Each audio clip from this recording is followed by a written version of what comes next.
1966 का 30 अक्टूबर का प्रातः क्लास रिकॉर्ड चला है। तुम्हें पाके हमने जहां पा लिया है। जहान कहते हैं सारी दुनिया,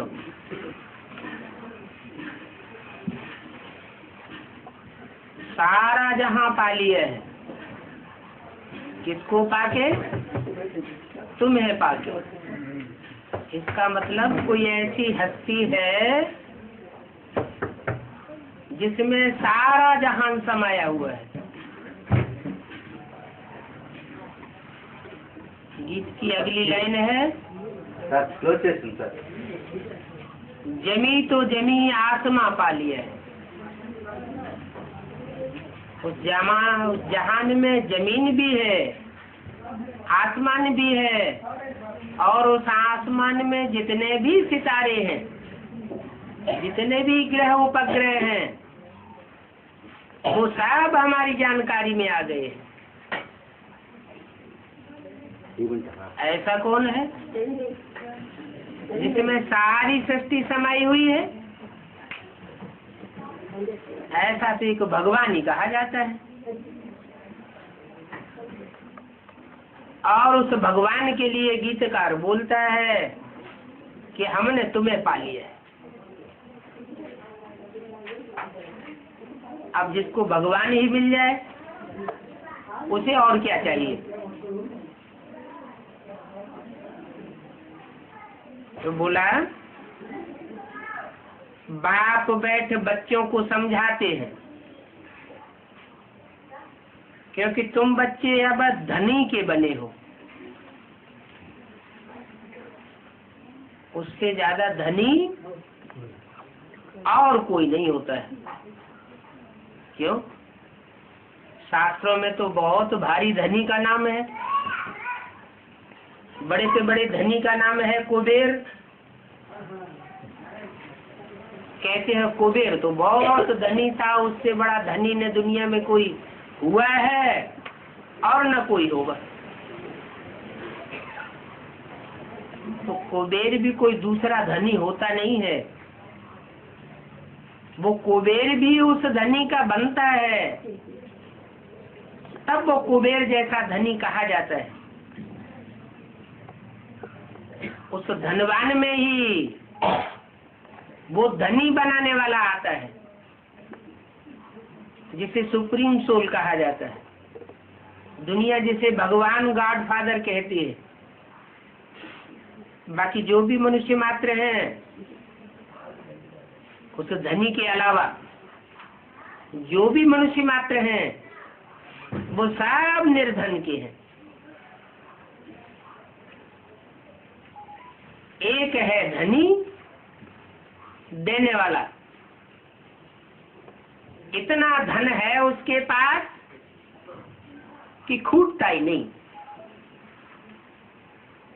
शास्त्रों में उसके लिए बोला है, पूर्णमिदं पूर्णमदः पूर्णात् पूर्णमुदच्यते पूर्णस्य पूर्णमादाय पूर्णमेवावशिष्यते। ఎంత తీసినా తరగని ఖని అది ఆ గని ఎంత తీసినా తరగది। वो है तो ज्योति बिंदु, छोटा सा बिंदु है। जैसे हमारी तुम्हारी आत्मा भी ज्योति बिंदु है, लेकिन वो बिंदु जिसे शून्य कहा जाता है, जीरो कहा जाता है, वो अपने में पूर्ण है। कहते हैं उस पूर्ण में से पूरा ही निकाल लो, ऋण कर दो, माइनस कर दो, तो भी पूरा ही बचा रहता है। ऐसा क्या है? ऐसा वो भगवान है जिसका धन कभी खूटता नहीं है। जैसे सागर के लिए कहा जाता है कि सागर में कभी जल खूटता नहीं, तो वो एक ही धनी है और बाकी सब मनुष्य मात्र निर्धन की है। क्यों? क्योंकि वो एक ही ऐसा है जो सदा काल के लिए इच्छा मात्र अविद्या है। कभी कोई इच्छा नहीं करता, किसी से कोई भी कुछ भी लेने की इच्छा नहीं करता। वो दाता है, देने वाला है, लेने वाला नहीं है। वो सुख भी नहीं भोगता, वो सुख दाता है, सुख खुद नहीं भोगता, स्वयं सुख में नहीं आता, स्वर्ग में नहीं आता, स्वर्ग के सुखों को भोगता भी नहीं, लेकिन सुखों का दाता है। माना स्वर्गीय सुख, जन्नत के सुख मनुष्यों को देता है, मनुष्यों को देवता बनाता है।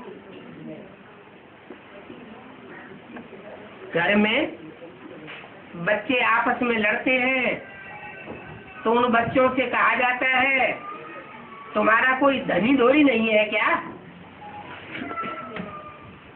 तुम्हारी कोई संभाल करने वाला नहीं है क्या? क्यों लड़ते झगड़ते हो? तो इसे कलयुग की दुनिया में सब मनुष्य मात्र कैसे बन जाते हैं? ऐसे बन जाते हैं जिनका कोई धनी धोरी नहीं होता। उनका धनी कौन है? उनको संभालने वाला कौन है? ये बात उनकी बुद्धि से बिल्कुल निकल जाती है।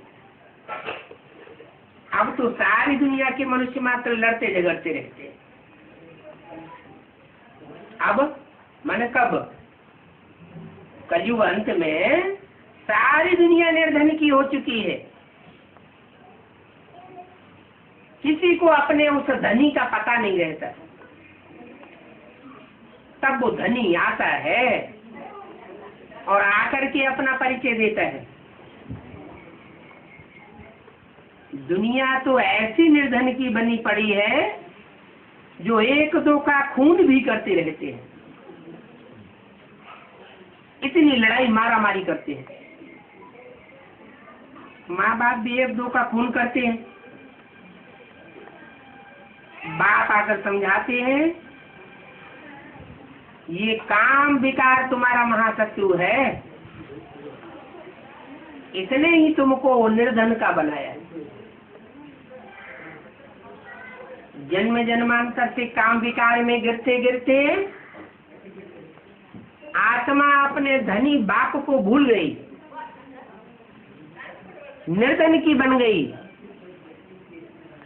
कोई धन नहीं रहा, ज्ञान धन भी चट्ट हो गया, स्थूल धन भी चट्ट हो गया। जो शारीरिक एनर्जी है वो भी सफा चट्ट हो गई। कोई ऐसा शरीर नहीं रहा जिसमें बीमारी न घुसी हुई थी हो। तन की शक्ति, धन की शक्ति, जन की शक्ति, जहान की हर तरह की शक्ति से मनुष्य मात्र शून्य होता जाता है। और जो झूठे अहंकार में है कि हम तो बड़े भारी धनी हैं, उनको ये पता ही नहीं है कि आज उस धन का उनको अहंकार है और कल वो धन उनको ले डूबेगा।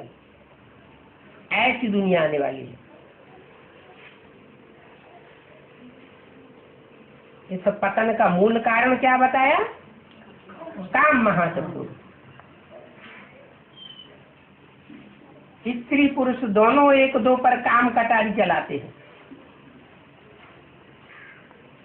एक दूसरे के प्रति कामना करते हैं। इच्छा करते हैं, ऐसी ऐसी इच्छाएं करते हैं जिनकी पूर्ति का अंत होता नहीं। इसलिए आदि मध्य अंत दुख पाते हैं। अभी बात सिखाने आए हैं कि बच्चे तुमको अविद्या सिखाता हूँ, इच्छा मात्रम वाली, कि ये इच्छा मात्रम अविद्या क्या चीज है। ये काम विकार भोगने की जो इच्छा है, इसकी अविद्या हो जाएगी। कैसे हो जाएगी? जब तुम मेरे समान आत्म की स्थिति धारण करेंगे। जैसे मैं ज्योति बिंदु आत्मा हूं, ऐसे तुम ज्योति बिंदु आत्मा अपने को स्मरण में लाते रहेंगे। मैं सदाकाल की ज्योति बिंदु आत्मा हूं।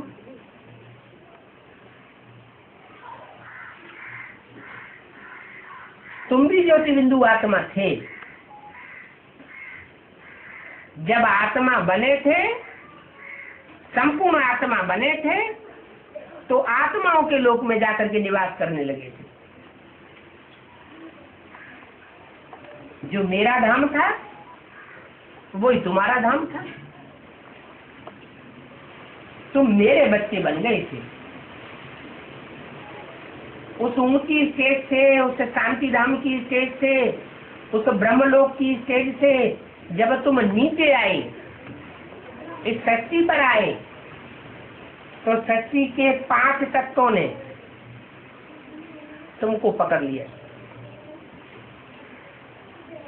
जिन 5 तत्वों से तुम्हारा शरीर बनता है, जिस शरीर में जन्म जन्मांतर तुम आवेश करते आए, वो 5 तत्वों का शरीर तुमको अब तक जकड़ता चला है। तुम अपने को शरीर समझ बैठे, वो 5 तत्वों का पुतला समझ बैठे। 5 तत्वों का पुतला समझने से देह के सुख को ही तुम बड़ा भारी सुख समझते हो। अभी भी देह का सुख छूटता नहीं।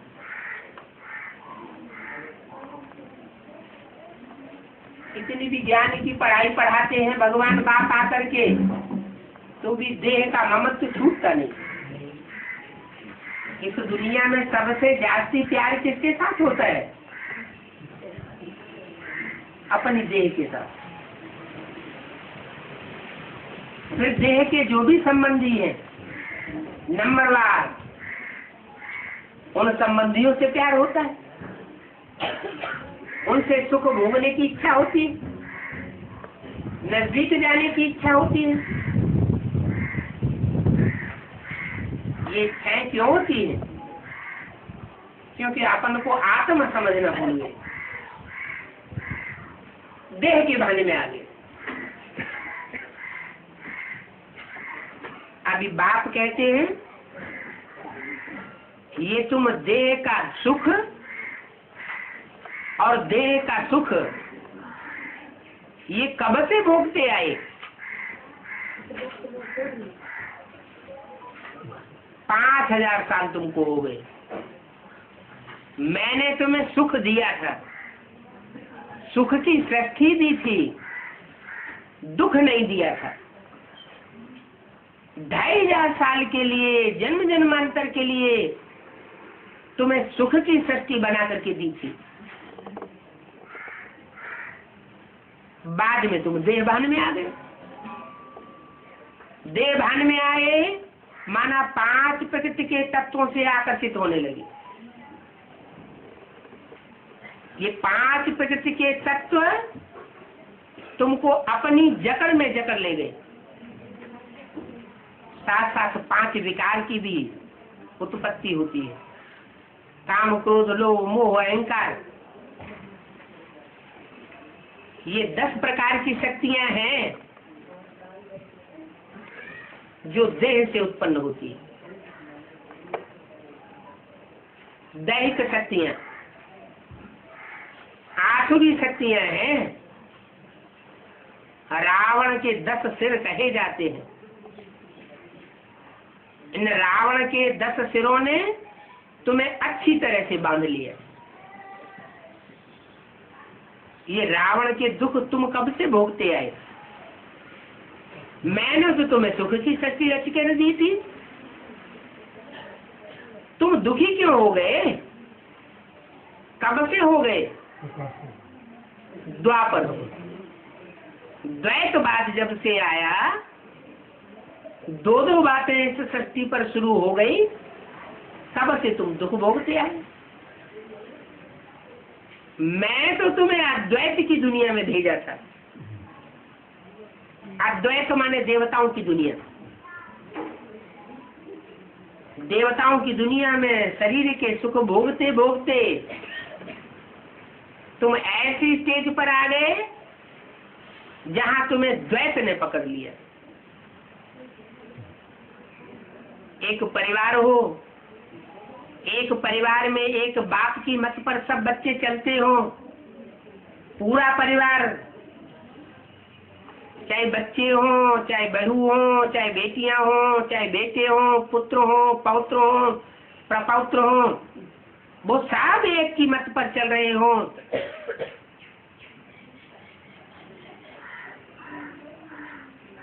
तो प्योरिटी कही जाती है। जिस प्योरिटी से यूनिटी माना वो संगठन शक्ति सुख का सृजन करती है। कोई प्रकार का लड़ाई झगड़ा नहीं होता, क्योंकि एक को सब मानते हैं परिवार में।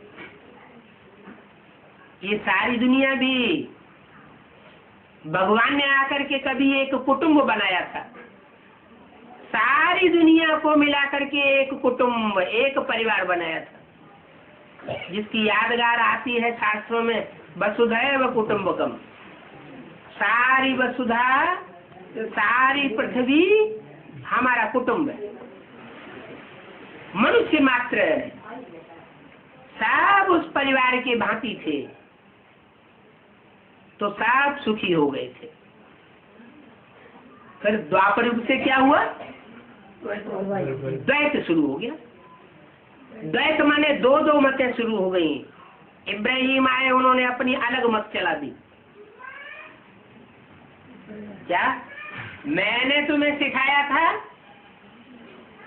ऐसा प्यार अब विचारी करना सिखाया था जहां की दुनिया में एक का प्यार एक के साथ जन्म जन्मांतर तक स्थायी होता था। एक जन्म की बात नहीं, अनेक जन्मों तक एक का एक के साथ प्यार रहता था। प्यार बंटता नहीं था। प्यार बट जाता है तो कहते हैं दिल के टुकड़े टुकड़े हो गए। मैंने तुम्हें ऐसा प्यार करना सिखाया था, अखंड प्यार, जन्म जन्मांतर के लिए अविचारी प्यार सिखाया था।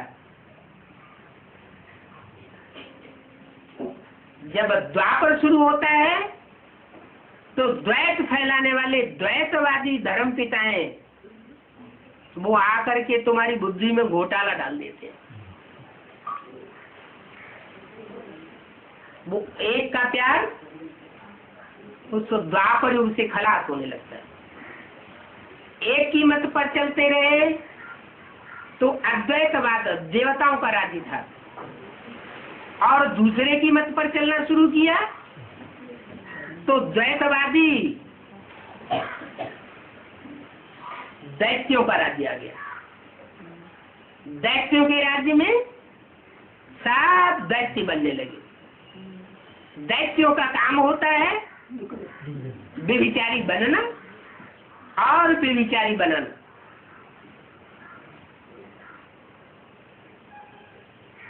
बाप ने आकर के भारत में अब व्यभिचारी दुनिया स्थापन की थी। सब सधवाएं थी, इसलिए वहां विधवा कोई नहीं होती थी। द्वापर युग से जब से द्वैतवाद पैदा हुआ तो दिल के टुकड़े टुकड़े होने लगे। जब दिल के टुकड़े होते हैं तो एक दूसरे को दुख देते हैं। द्वैत से दुख बनता है। दुख की शुरुआत होती है तो एक दूसरे को बद्दुआएं देते हैं। कोई हमसे जीवन भर प्यार करता रहे, बचपन में भी प्यार, जवानी में भी प्यार दिया, वानप्रस्थी अवस्था में भी प्यार दिया, और जब बुढ़ापा आए तो दूसरा रास्ता पकड़ ले। तो जो दूसरा रास्ता पकड़ लेता है वो तो मुकर गया, चलो उसने तो धोखा दे दिया, लेकिन जिसको धोखा मिला उसके दिल पर क्या बीतती। सारी जीवन इसका मैंने साथ दिया, सुख दुख में हाथ बटाया, और अंत समय में आकर के इसने हमको धोखा दे दिया, तो दिल टूट जाता है ना। टूटा हुआ दिल, उससे दुआएं निकलेंगी या बद्दुआ निकलेगी? बद्दुआ निकलेगी। वो बद्दुआ वाइब्रेशन को खराब कर देती है। बद्दुआएं जब निकलती हैं तो सुख नहीं मिल सकता। बद्दुआएं लेने वाला भी दुखी होता है और बद्दुआएं देने वाला तो दुखी हो ही गया। तो विविचारी दुनिया को कहा जाता है वैश्यालय की दुनिया, वैश्याओं की दुनिया। और भगवान में बाप ने आकर के जो अब विविचारी दुनिया बनाई थी उस स्वर्ग का नाम है शिवालय। अभी बाप आए हैं, वो धनी बाप आया हुआ है, सुख का धन बांट रहा है, बता रहा है कि अब जन्म जन्मांतर के लिए तुम बच्चों को फिर से सुखी होना है। ये दुख की दुनिया बुद्धि से त्याग देना है। नहीं त्यागेंगे तो ये दुनिया इतनी तामसी होती जानी है कि तुम्हें जबरन शरीर छोड़ना पड़ेगा। 5 तत्वों से मोह त्यागना ही पड़ेगा। अभी बाप प्यार से पढ़ाई पढ़ा रहे कि मैं शिवालय बनाने आया हूं, अभी तुम एक से प्यार करना सीखो। भक्ति मार्ग में भी कहते तो रहे ना, एक है साधे सब सद है, सब साधे सब दाए। एक की साधना करें, एक की पूजा करें तो सब ठीक हो जाए। वैश्य अनेकों को साधती रहती है, अनेकों की पूजा करती रहती है शरीर से, तो उसका मन कभी सुखी नहीं हो सकता। ये विचार विदेशी धर्म पिताओं ने, विधर्मी मनुष्य आत्माओं ने आकर के फैलाया। वो सब मनुष्य गुरु हुए। वो मनुष्य गुरु संसार को नीचे ले जाते हैं, खुद भी गड्ढे में जाते हैं, अपने फॉलोअर्स को भी गड्ढे में ले जाते हैं। उन गुरुओं को सच्चाई का रास्ता पता नहीं है कि सुख का कारण क्या है और इस दुनिया में दुख का कारण क्या है।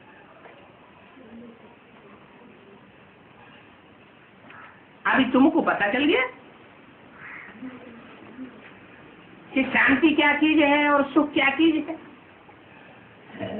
कहाँ से शांति मिलती है? क्या जंगल में जाने से शांति मिलेगी? सन्यासी तो घर बार छोड़ करके जंगल में चले जाते। घर बार छोड़ दिया तो घर बार छोड़ने से क्या मन बुद्धि ने घर बार को छोड़ दिया? स्थूल शरीर से अलग हो गए। मन बुद्धि तो वही अटैच बनी रहती है, वही पत्नी बाल बच्चे याद आते रहते हैं। तो भले स्थूल रूप में उन्होंने छोड़ दिया और मन बुद्धि से याद करते रहते हैं जंगल में जाने के बावजूद भी, तो अंत मते सुगति हो जाती है, फिर वहीं जाकर के जन्म लेना पड़ता है। तो ऐसे शांति नहीं मिलती। उनको तो कुछ भी पता नहीं है कि सुख शांति कब होती है और कौन देते हैं। तीर्थों पर किस लिए जाते हैं वो तो कोई जानते नहीं है। जन्म जन्मांतर तीर्थों पर धक्के खाते आए और धक्के खाते खाते नीचे गिरते आए, ठोकरें खाते खाते आत्मा दुर्गति को पाती गई। उन भक्तों ने सिर्फ सुना है कि ये भक्ति करने से भगवान मिलता है, तीर्थों पर धक्के खाएंगे, मंदिरों के चक्कर काटेंगे, गुरुओं की भक्ति करेंगे तो हमें भगवान मिल जाएगा। कहते हैं कि भक्ति करने से भगवान मिलता है, सिर्फ कहते हैं कि भगवान मिलता है, लेकिन भगवान को जानते बिल्कुल नहीं। अगर भगवान को जान जाए तो भक्ति करना ही छोड़ दे, क्योंकि भक्ति में जो भागना करना होता है उस भागने से बुद्धि कभी स्थिर नहीं होती। बुद्धि स्थिर तभी होती है जब बुद्धि की एकाग्रता की प्रैक्टिस की जाए, और वो प्रैक्टिस पक्की तभी होगी जब ये बुद्धिमान को ये पता लग जाए, बुद्धि रूपी आत्मा को ये पता लग जाए कि श्रेष्ठ से श्रेष्ठ दुनिया में कौन है, कोई वस्तु है या व्यक्ति है जो श्रेष्ठ से श्रेष्ठ है, जो सर्वशक्तिवान है, जिससे हमें सबसे जास्ती प्राप्ति हो सकती है। इस बात का जब तक पता न लगे तब तक बुद्धि एकाग्र नहीं हो सकती। दुनिया चाहती है कि हमें श्रेष्ठ मिले, अच्छे से अच्छा संग मिले, बुरा तो कोई नहीं चाहता। सब शक्ति चाहते हैं, शक्ति के ही सब पुजारी हैं, और आत्मा को जब सर्वशक्तिमान की महसूसता हो जाए कि ये सर्वशक्तिवान है, तो आत्मा दूसरी तरफ क्यों भटकेगी। हनुमान के पुजारियों को ये पता लग जाए कि हनुमान ने किसकी पूजा की, हनुमान को जो इतनी शक्ति दिखाते हैं कि पहाड़ को भी उठा लिया, वो शक्ति उसे किससे प्राप्त हुई।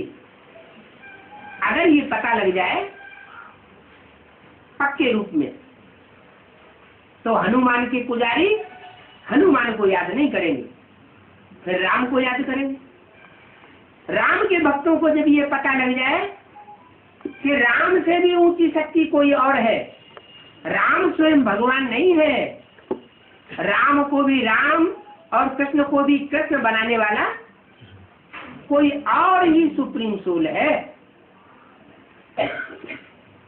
तो रामकृष्ण में बुद्धि क्यों लगाएंगे।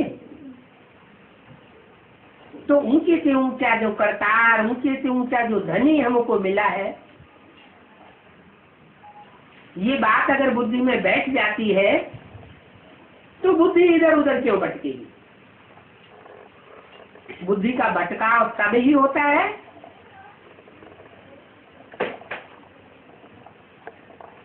जब बुद्धि को सही रास्ता नहीं मिलता, सही पहचान नहीं होती। जैसे नाव डूबने लगती है,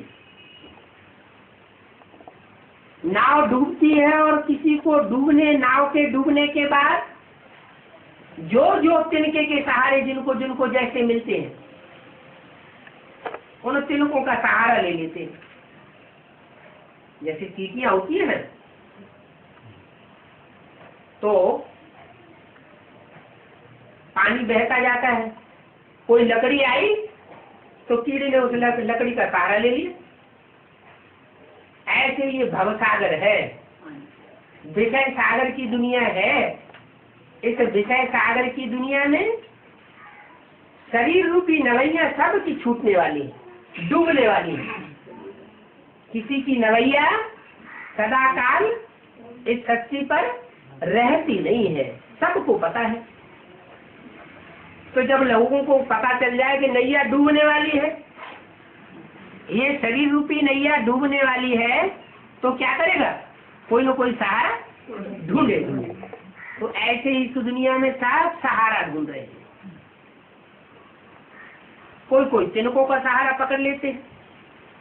तो जितने भी मनुष्य गुरु हैं वो सात तिनके के समान निर्धन के हैं।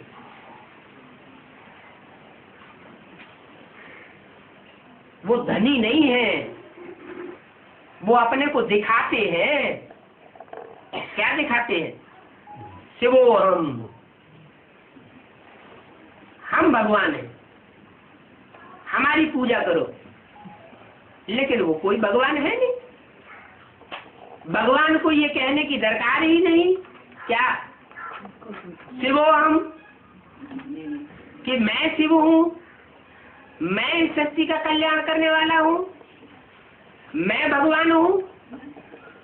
भगवान अपने मुख से कभी नहीं कहेगा क्या कि मैं भगवान हूँ। थोथा चना बाजी गना, चना जब खोखला हो जाता है ना तो आवाज करता है। गगरी है, कलश है, कलश खाली होता है तो बहुत छलक मारता है, भरा हुआ होता है तो छलकता नहीं है। ऐसे ही बादल हैं, कोई बादल बहुत गरजते हैं, काले काले घुमड़ते हैं, जैसे लगता है कि बहुत बरसेंगे। तो भगवान कभी गरजता नहीं, मुख से गरजता भी नहीं है, और कोई ऐसे कर्म भी नहीं करता जिससे लोग चमत्कृत हो जाए, चकाचौंध हो जाए। जैसे कोई गुरु होते हैं, जबरदस्त पर्सनालिटी बनाने की कोशिश करते हैं, बड़े बड़े बाल खड़े हुए हैं। कोई भक्त आएगा तो पूछेंगे बताओ तुमको क्या चाहिए, तो कहेंगे गुरुजी प्रसाद में हमें लड्डू चाहिए, पेड़ा चाहिए। अच्छा मुट्ठी बंद करो, खोलो, तो लड्डू आ जाता, पेड़ा आ जाता। तो भगवान आकर के ऐसे चमत्कार नहीं करता, न छोटे चमत्कार दिखाता है न बड़े चमत्कार दिखाता है। भगवान तो साधारण मनुष्य तन की जिंदगी जीता है, साधारण मनुष्य तन में आता है और साधारण ही कर्म करता है। लेकिन जो भी कर्म करता है उन कर्मों में शक्ति समाई हुई होती है। उसका हर कर्म विशेषता से भरा पूरा होता है। उसकी हर बात विशेषता से भरी पूरी होती है। उसकी हर बात से कल्याण होता है, उसके हर कर्म से कल्याण होता है। देखने वाले भल समझे ये तो अकल्याणकारी कर्म हो रहा है, वो देखने वाले उनको ज्ञान की आंख नहीं है, भगवान की पहचान नहीं है, इसलिए ऐसा बोलते हैं। वो तो सदैव कल्याणकारी है, कर्मों के आधार पर कल्याणकारी है, वाचा के आधार पर कल्याणकारी है, वाइब्रेशन के आधार पर कल्याणकारी है, हर तरीके से कल्याणकारी है। तो वो बाप आकर के बताते हैं कि भक्त लोगों ने सिर्फ सुना है कि भक्ति से भगवान मिलता है, लेकिन वो जानते नहीं है, बिल्कुल ही नहीं जानते। इसलिए इनको कहा जाता है बंदर मिसल आसुरी संप्रदाय। बाप कहते हैं मैं आकर तुम बच्चों को सुख और शांति देता हूं, कोई मनुष्य मात्र तुम्हारे लिए सदा काल की सुख और शांति नहीं दे सकता। सदा काल की का मतलब क्या हुआ है? सदा काल की मतलब इतने जन्म की सुख शांति देता है, अखंड सुख शांति, जितनी और कोई मनुष्य मात्र नहीं दे सकता। एक जन्म की नहीं देता, अनेक जन्मों की देता है। इसलिए कहा जाता है सदा काल की सुख शांति देने वाला। सच्चा सुख शांति संपत्ति कोई के पास है ही नहीं। जो दे, जिसके पास होगी तो दूसरों को देगा, किसी के पास नहीं। मैं आता हूं, शांति का सागर कहा जाता है, सुख का सागर कहा जाता है, तो मैं आकर के सुख और शांति देता हूं। तो देने वाला कौन है ये कोई जानते नहीं है। बाप आकर बच्चों को समझाते हैं और गाते भी हैं, हे दुख करता सुख करता। गांधी जी भी चाहते थे कि भगवान आकर के हम पतितों को पावन बनाओ, हे पतित पावन आओ की गुहार लगाई। गांधी जी ने लगाई तो गांधी जी के पीछे पीछे राष्ट्र के जितने भी मनुष्य थे सब ने ये गुहार लगाई, पतित पावन सीताराम।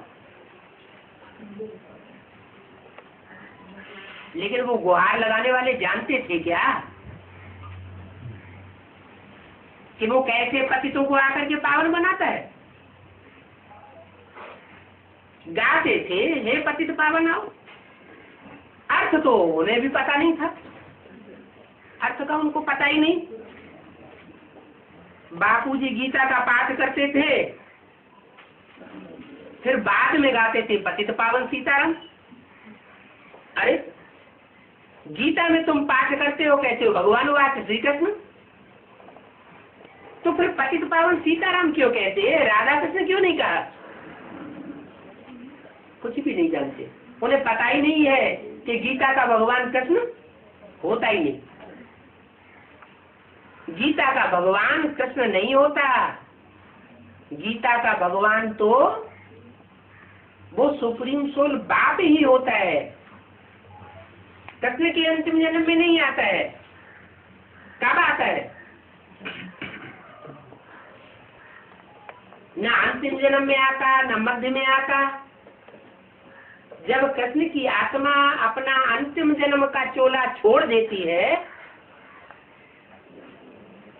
तब आता है। किसमें आता है? गांधी जी गाते थे पतित पावन सीताराम, गीता का पाठ करते थे। गांधी गीता, टैगोर गीता, उन्होंने भी अपनी टीका बना करके दिखाई, गीता के अर्थ करके दिखाए। गीता में कहते हैं श्री कृष्ण भगवान वास। फिर ये कभी नहीं कहा कि कृष्ण पतित पावन है। राम सीता का नाम लेते थे, तो बुद्धि में प्रश्न पैदा होना चाहिए ना कि आखिर पतित पावन भगवान कौन है, कृष्ण है या राम है? तो उनकी बुद्धि में नहीं आया, तुम्हारी बुद्धि में आ गया। क्या? कि वो पतितों को पावन बनाने वाला राम अपने अपने अंतिम चोले में जब होता है कलयुग के अंत में, तब उसमें वो सुप्रीम सोल शिव प्रवेश करता है और प्रवेश करके फिर पतितों को पावन बनाता है।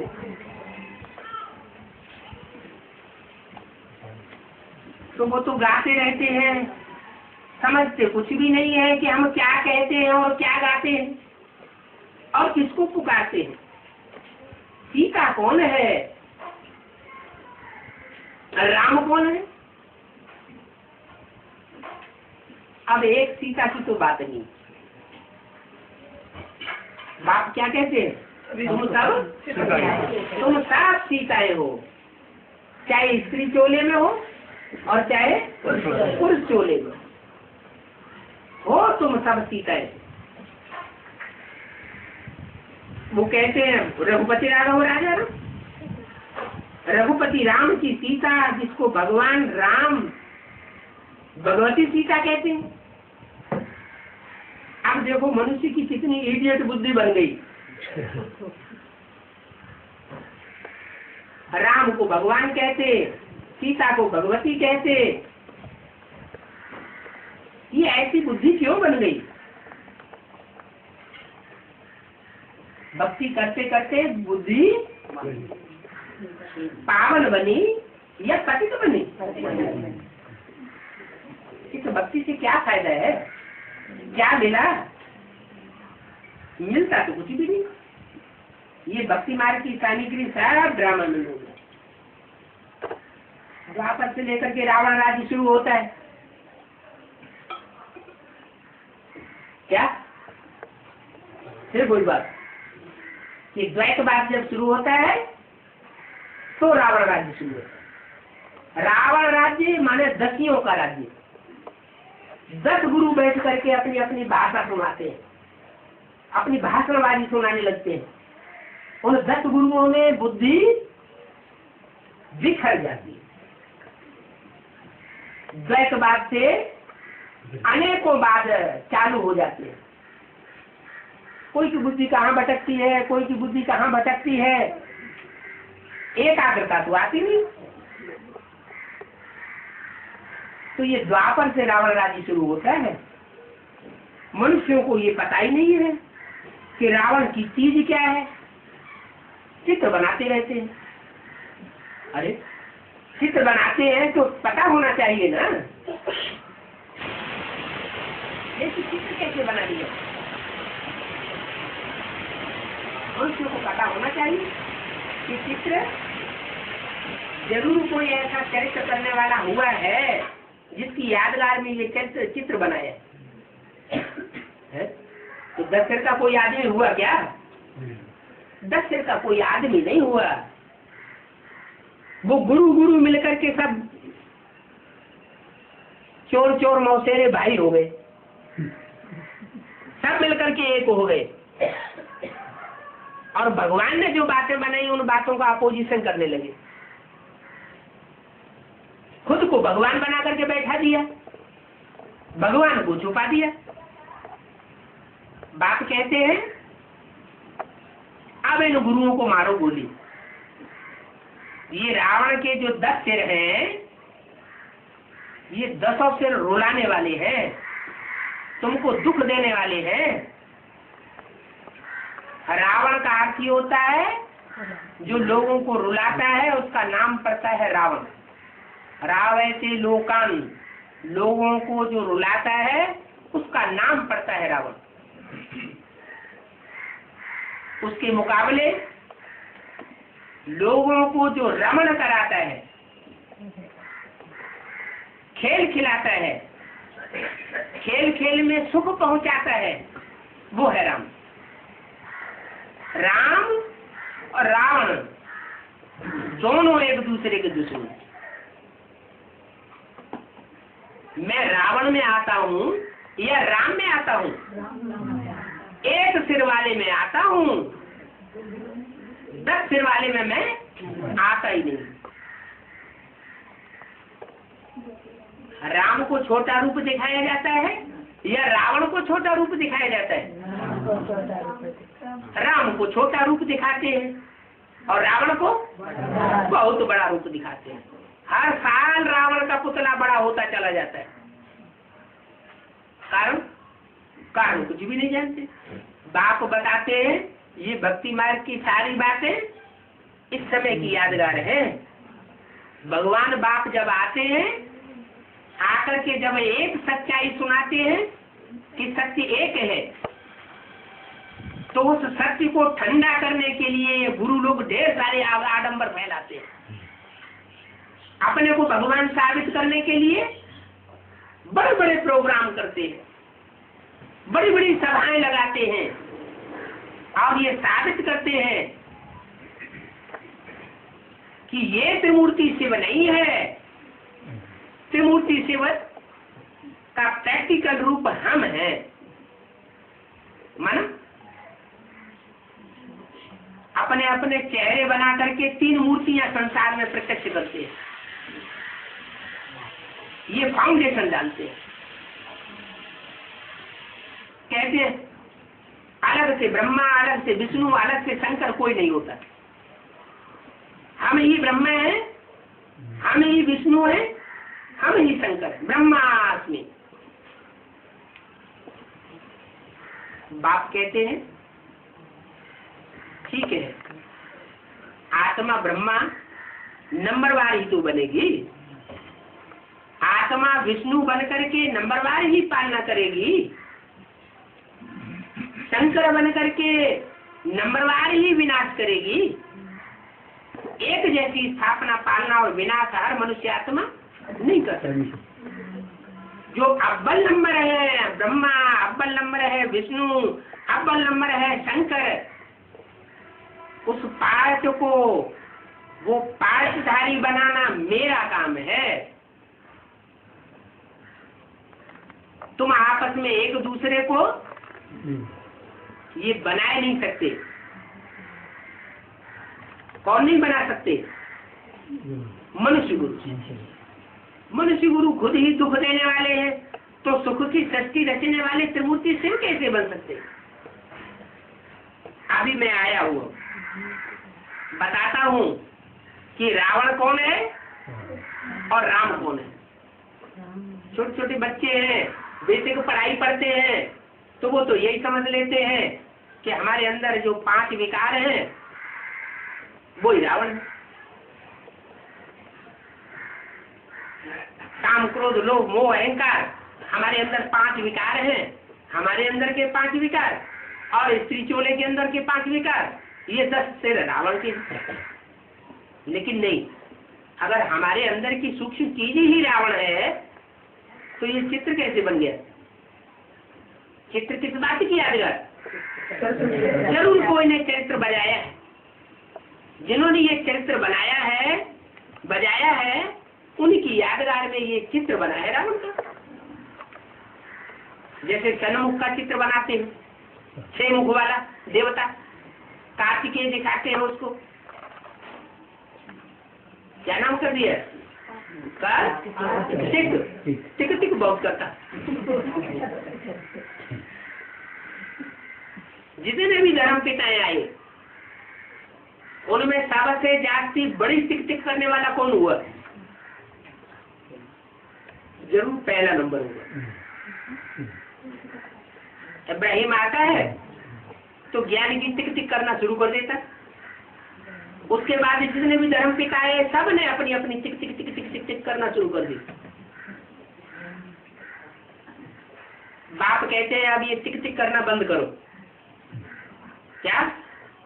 उत्तर भारत में जब बैलगाड़ी चढ़ाते हैं तो बैलगाड़ी चलाने वाला जो होता है वो दाईं हाथ के बैल को कहता है आ आ आ, और बाईं हाथ के बैल को इशारा देता है टिक टिक टिक टिक। तो ये सत्य रूपी झाड़ में जितने भी बाईं ओर के धर्म पिताएं और धर्म हैं वो सबसे जाती टिक टिक करने वाले। टिक टिक माने क्या? टिक टिक माने फालतू बोलना। करना चाहिए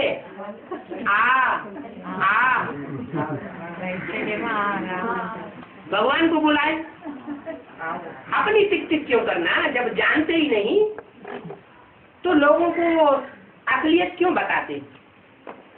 असलियत को जानो तो दूसरों को बताओ। सच्चाई क्या है जब तुम्हें खुद ही पता नहीं है तो दूसरों को क्यों बताना?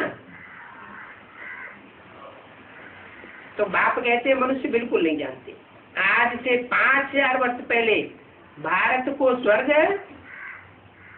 और हेवन या पैराडाइज या जन्नत, मुसलमानों में कहते हैं जन्नत, अंग्रेजों में कहते हैं पैराडाइज, याद तो करते हैं ना?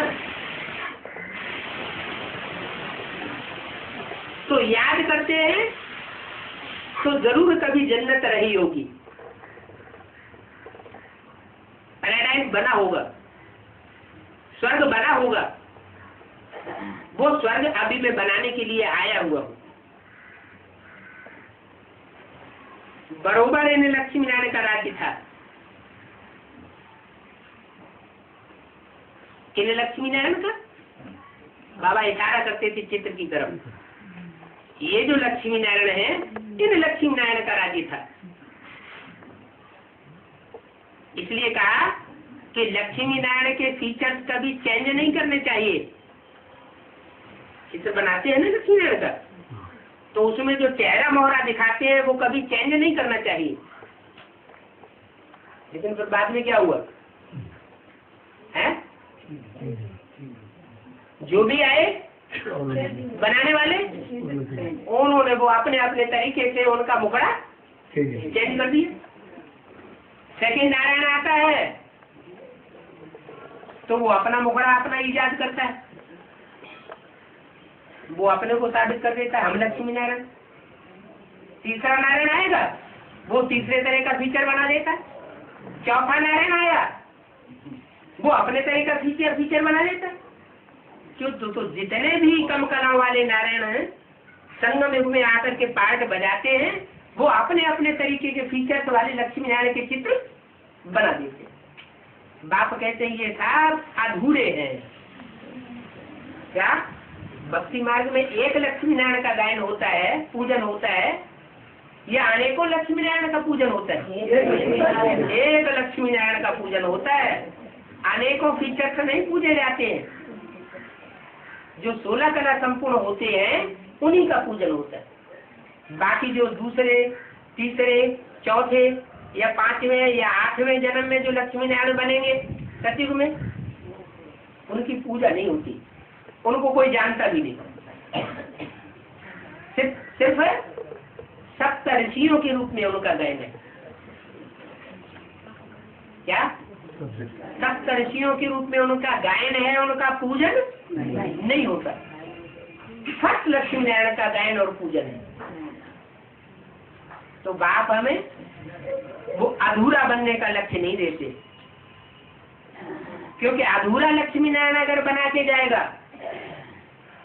तो वो निमित्त बन जाएगा दुख की दुनिया रचने का।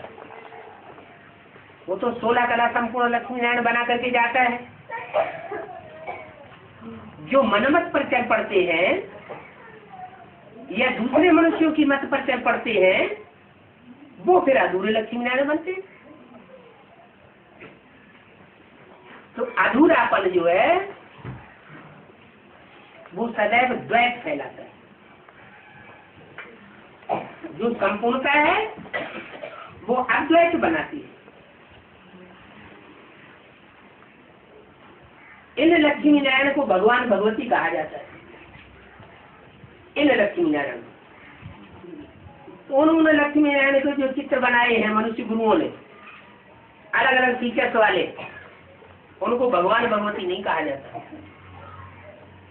क्या भगवान आवेंगे तो क्या बनावेंगे? अरे डॉक्टर पढ़ाई पढ़ावेगा तो क्या बनावेगा? डॉक्टर बनावेगा। इंजीनियर आकर के पढ़ावेगा तो क्या बनावेगा? इंजीनियर बनावेगा।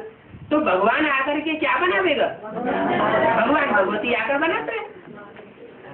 तो जो फर्स्ट लक्ष्मी नारायण है सतयुग के, राधा कृष्ण जैसी है देवी देवताओं को जन्म देने वाले हैं, वो है नर से डायरेक्ट नारायण बनने वाले।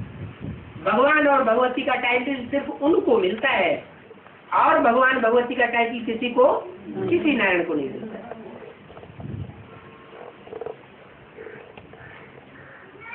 तो सतयुग में होते हैं भगवान भगवती, एक टाइटल प्राप्त करने वाले देवताओं का राज्य। क्या सतयुग में जितने भी देवताएं होंगे, जितनी भी डायनेस्टी चलेंगी, वो किससे प्राप्ति करती हैं? जो फर्स्ट लक्ष्मी नारायण बनते हैं, नर से नारायण, उनसे प्राप्ति करती है। वो होते हैं भगवान भगवती प्रैक्टिकल साकार में, और बाकी सब होते हैं देवता। तो भगवान ऊंचा या देवी देवताएं ऊंचे? भगवान भगवती ऊंचा हुआ, ऊंचा टाइटल हुआ, और देवी देवताएं नंबरवार होते हैं। देवी देवताओं से फिर नीचे गिरते हैं तो क्षत्रिय बनते हैं, त्रेता द्वापर में वैश्य बनते हैं, विषयक बन जाते हैं।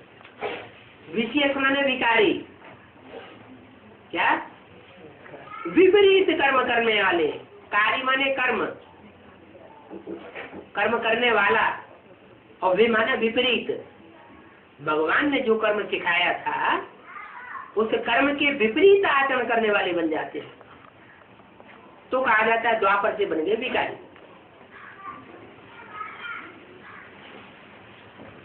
अब मैं तुमको बताता हूं कि इन राम सीता को, इन लक्ष्मी नारायण को कैसे राज्य मिलता है और कैसे ये पूजनीय पद पाते हैं, और फिर बाद में वो राज्य कहाँ चला जाता है, ये कोई को पता नहीं। तुम बच्चों को पता पड़ गया है। इस ज्ञान में चलते चलते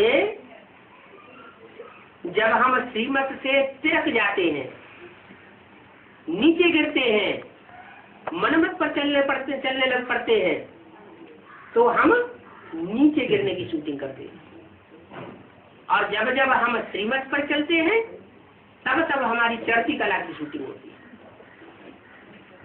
अभी हमारी मुट्ठी में हमारा भाग्य है, चाहे तो हम अनेक जन्मों का सुख प्राप्त कर लें, और चाहे तो अनेक जन्मों का दुख बना लें। ऐसे नहीं कि सतयुग त्रेता के 21 जन्मों में ही सुख मिलता है और द्वापर कलयुग के जन्मों में सुख मिलता ही नहीं। द्वापर कलयुग में भी जो आत्माएं जितनी भगवान की श्रीमत पर चलने वाली बनी रहती हैं, उतना सुख प्राप्त करती है। तो कोई तो ऐसे होंगे जिन्होंने 63 जन्मों में ज्यादा से ज्यादा सुख पाया होगा, और वो शूटिंग कहाँ की होगी? इसी संग पर शूटिंग की होगी। तो अभी बहुत कान खड़ा करके सुन लेना चाहिए। क्या क्या पक्का कर लेना चाहिए कि कोई भी हालत में हम एक की बात सुनेंगे, दूसरे कोई से ज्ञान नहीं सुनेंगे। एक से सदगति हमारी होनी है, और सब मनुष्य मात्र से हमारी दुर्गति हुई। एक सदगुरु निराकार से सदगति, और अनेक मनुष्य गुरुओं से दुर्गति।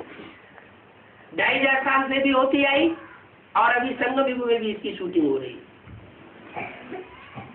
एक तारे और अनेक गुरु गोरे। अब इन गुरुओं का राज्य खलास होने वाला है। अब किसका राज्य आने वाला है? सतगुरु। जो सच्ची बात आकर के बताता है वो है सतगुरु, और जो झूठ ही झूठ बताते हैं वो है गुरु। सतगुरु है एक, सिख लोग गाते भी है क्या? एक सतगुरु अकाल मूर्त। तो एक है सतगुरु, तो बाकी सब क्या हो गए? झूठे गुरु। क्योंकि सतगुरु तो एक ही है, वो ही सच्ची बात सुनाता है, वो सतयुग स्थापन करता है, सतयुग स्थापन करता है, सत्य सुनाता है और सत्य खाना सिखाता है। क्या? जो सत्य खाना सिखाएगा तो चोरी चकारी करना सिखाएगा क्या? नहीं। सच्चा खाना और सच्चा लेना और सच्चा देना, ज्ञान रतन ही सच्चाई है। ईश्वरीय जो ज्ञान रतन मिल रहे हैं वही सच्चाई है। उस सत्य का लेन देन करना हम ब्राह्मणों का फर्ज है, धंधा है। और सब धंधों में अब नुकसान होने वाला है क्या हो भी रहा है? हो रहा है। और आगे चल के सारे धंधे बिल्कुल चौपट हो जाएंगे। क्या अंत तक ये सच्चाई का धंधा चलता रहेगा। ओम शांति।